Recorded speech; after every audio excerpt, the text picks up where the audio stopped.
So I've gone from like being really, really sad to being really, really angry to getting really, really clear the past couple days. And I don't know if this Pisces vibe and the snow is kind of helping you guys go through a similar process with your emotions, but you can let me know about that.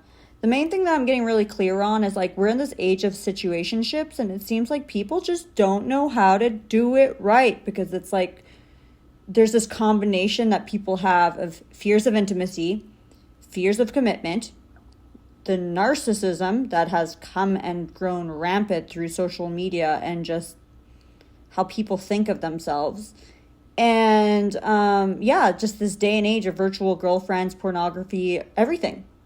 So, I think it's cool for people to have whatever dynamics they want to have, but anyways, we're allowed to have whatever kind of relationships we want to have in this life, right? Especially in this day and age, because things aren't as simple or as traditional as agriculture had made them to be.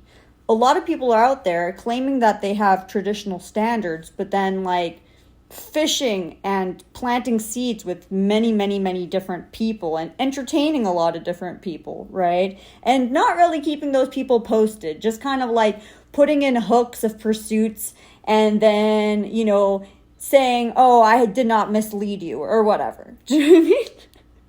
And it just kind of makes me laugh, because if people can get really clear on how they're participating in their sexual relations with other people, then there wouldn't be this need for such selfishness in sexuality as it's been happening recently, and people feeling just really disposable, and then us just making this really common, like this is a thing and we're all savages.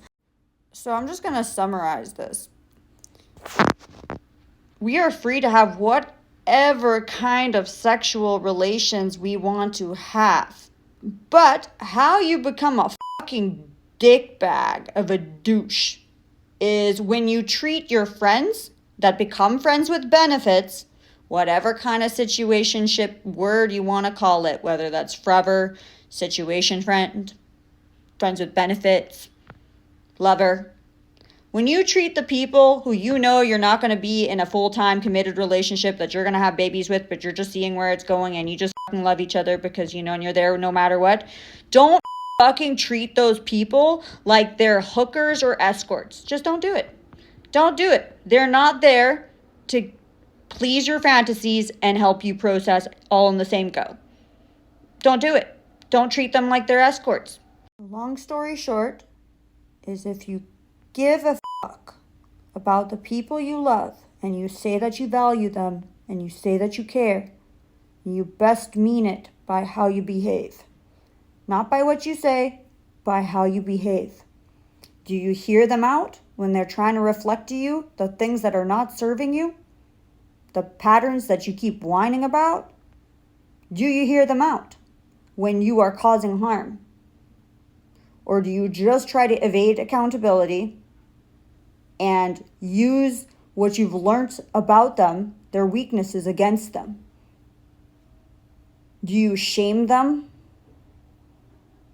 Because that will tell me when someone values me or when someone is just using me for whatever reason that serves them. And it's good to know, because not everybody who acts like your friend is your friend. So the final thing I'm going to say is that let's treat people as souls and not roles.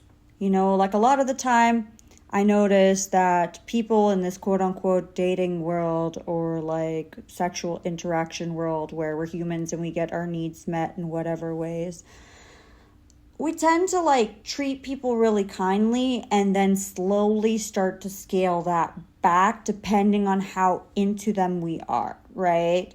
And I don't know, for me, that's just not how I go about things. You know what I mean? I just love people. I love them for their soul, not for their role. You know what I mean? Whereas I see a lot of people, it's they're super, super interested and they're into an aesthetic or they're into something that makes them feel good about themselves through you, right? Validating themselves through you, right? But it's not about that. It's about loving people regardless of the role that they play for you. Loving them because they exist at the same place, same time. Because that's how we humble ourselves and that's how we overcome narcissism. And I'm not talking about preferences. I'm not saying that we need to bring in everybody close and give them the same level of access. That's not what I'm saying. What I'm saying is that there's a lot of people, you know what I mean, they're like really, really, really into something, and then they get some kind of fear of commitment, or they think that like there's this illusion of impeding on their freedom. I'm not talking about stalkers. I'm just talking about people who have like intimacy issues, right? And if they think suddenly you like them after you've been love bombing them and like liking the shit out of everything, then it's like almost like they don't fully ghost. They just stop interacting because they don't want to give you the wrong idea.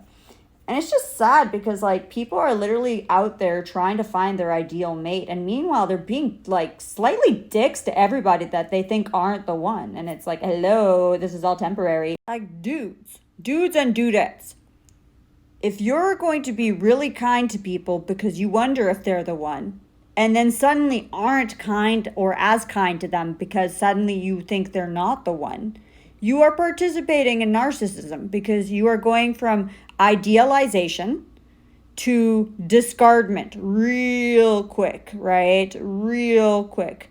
Sometimes people will just keep doing this over and over again. They'll pull you in close, idealization. They'll push you away, discardment. Pull you in close, idealization. Push you away, discardment. And so no wonder in this society where we're literally entrained to find our worth by the level of engagement and participation that we get through the dopamine hits online, no wonder so many of us are feeling so up inside when it comes to our social dynamics, especially in the dating world.